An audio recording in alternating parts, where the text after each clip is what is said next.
नमस्कार, India news health देख रहे हैं आप। मैं गरिमा श्रीवास्तव आपके साथ।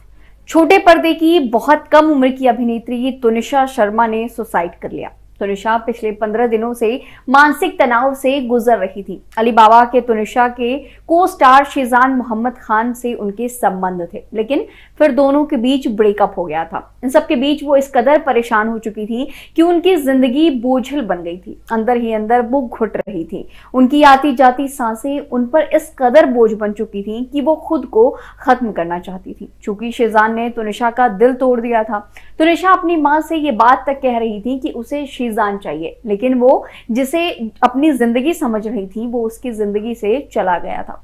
उसे ऐसा लग रहा था कि जिसके लिए उसने अपना सब कुछ दांव पर लगा दिया, वहीं से उसे धोखा मिला है। तुनिशा इस कदर टूट चुकी थी, इस कदर बिखर चुकी थी कि उसे अपने माता पिता, दोस्त यार, सारी चीजें खराब लगने लगी थी।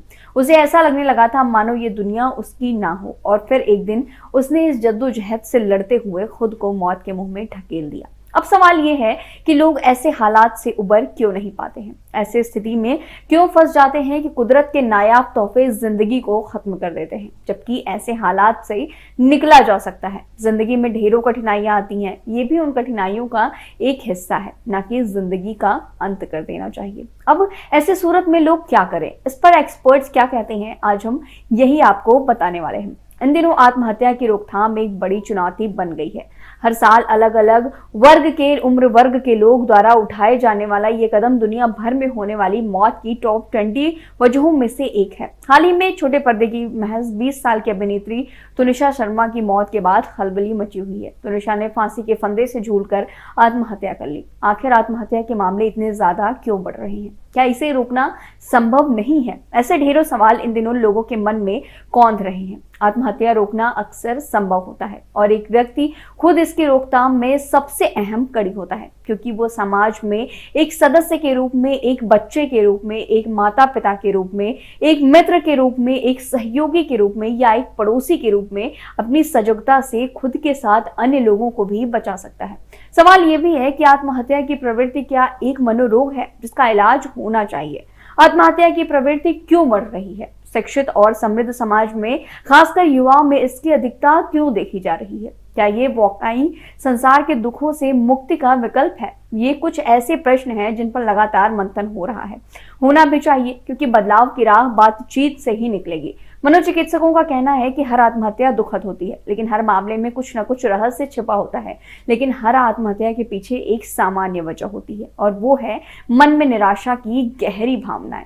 कई बार लोगों को ऐसा लगता है कि वे जिंदगी और हालात से पैदा हुई चुनौतियों का सामना नहीं कर पाएंगे या उन समस्याओं का समाधान नहीं तलाश पाएंगे। इन हालात से घबराकर कई लोग आत्महत्या करने को ही एकमात्र समाधान समझ लेते हैं, जबकि समस्या वाकई अस्थायी होती है। दुनिया ग्लोबल विलेज में बदल गई है, लेकिन लोगों में जरा जरा सी बात पर मीलों की दूरियां कायम हो जाती हैं। अपनों से मिली चोट से आत्महत्या के ख्याल आने लगते हैं। ऐसा करने वालों की तादाद लगातार बढ़ रही है। मनोचिकित्सक श्वेता शर्मा बताती हैं कि सुसाइड के बारे में सोचने वालों की दिनचर्या में एकाएक बदलाव आ जाता है। ऐसे लोग अपने दर्द को छिपाने की कोशिश करते हैं। इन लक्षणों पर भी ध्यान देना चाहिए। चलिए आपको सुसाइड का वैज्ञानिक कारण भी बताते हैं। सुसाइड की दरों में स्ट्रेस का लेवल भी जुड़ा हुआ है। जो लोग खुदकुशी करते हैं उनके शरीर में असाधारण तरीके से स्ट्रेस हार्मोन पाया जाता है। सेरोटोनिन मस्तिष्क का केमिकल न्यूरोट्रांसमीटर होता है जो मूड, चिंता और आवेगशीलता से जुड़ा होता है। खुदकुशी करने वाले व्यक्ति के सेरेब्रोस्पाइनल फ्लूइड और मस्तिष्क में सेरोटोनिन का लेवल सामान्य से कम पाया जाता है। जो लोग आत्महत्या के बारे में विचार करते हैं उनके दिमाग में ये विचार महीनों से चलते रहते हैं। ऐसे लोग बात करते करते एकाएक खो जाते हैं। ऐसे लोग आत्महत्या से पहले अपने सभी करीबी लोगों से मिलना भी चाहते हैं। इसके लिए वे बार बार मिलने का दबाव भी बनाते हैं। ऐसे लक्षणों को नजरअंदाज नहीं करना चाहिए। याद रहे कि खुदकुशी का सबसे बड़ा कारण अकेलापन है। ये स्थिति कोविड में बढ़ गई है। मानसिक अवसाद से पीड़ित व्यक्ति को सहारे की जरूरत होती है। ऐसे लोगों पर नजदीकी निगाह रखना जरूरी है। इसमें सबसे पहला तरीका है उस व्यक्ति से सीधे बातचीत करना और उसका मनोबल बढ़ाना। देश में ऐसे मरीजों को आत्महत्या से रोकने के लिए कई हेल्पलाइन नंबर चलाए जा रहे हैं, लेकिन उसे उस नंबर तक पहुंचने के लिए भी किसी सहारे की जरूरत होती है। विशेषज्ञों का कहना है कि मानसिक अवसाद की स्थिति में मरीज खुद किसी से कोई मदद नहीं लेना चाहता। ये जिम्मा उसके परिवार, मित्रों और शुभ चिंतकों को उठाना होगा। ऐसे लक्षण वाले लोग एकाएक सोशल मीडिया पर पोस्ट डालना कम कर देते हैं। डालते भी हैं तो भरोसा टूटने, दुख जैसी पोस्ट या फिर वे बेहद प्रेरणादायक बातों वाले पोस्ट डालते हैं। प्रेरणादायक पोस्ट के जरिए वे दिखाने की कोशिश करते हैं कि सब कुछ ठीक है, सब कुछ सामान्य है।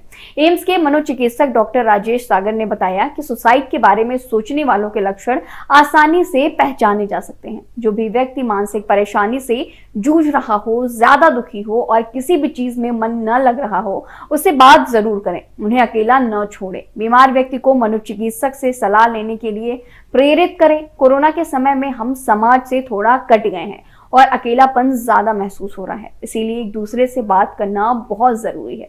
इन बातों को ध्यान में रखते हुए किसी अवसाद से जूझ रहे व्यक्ति को बाहर निकाला जा सकता है, लेकिन सबसे पहले शुरुआत अवसाद वाले व्यक्ति को खुद से करनी होगी। उसे समझना होगा कि किसी मुसीबत का हल आत्महत्या बिल्कुल नहीं है। अपना ध्यान सबसे पहले खुद रखें। ऐसे तमाम जानकारियों में बने रहने के लिए देखते रहिए इंडिया न्यूज़ हेल्थ। धन्यवाद।